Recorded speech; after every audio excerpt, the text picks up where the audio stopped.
अस्सलामुअलैकुम दोस्तों, welcome back to our channel find Urdu. Fluid fluid का मतलब है माया, बहने वाली चीज, तरल। फ्लूइड का मतलब होता है जो आसानी से बह सकती है, जैसे पानी, दूध, तेल वगैरह।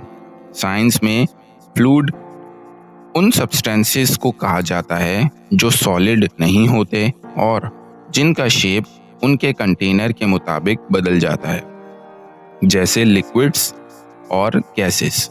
Water is a clear fluid essential for life. पानी एक साफ माया है जो जिंदगी के लिए जरूरी है।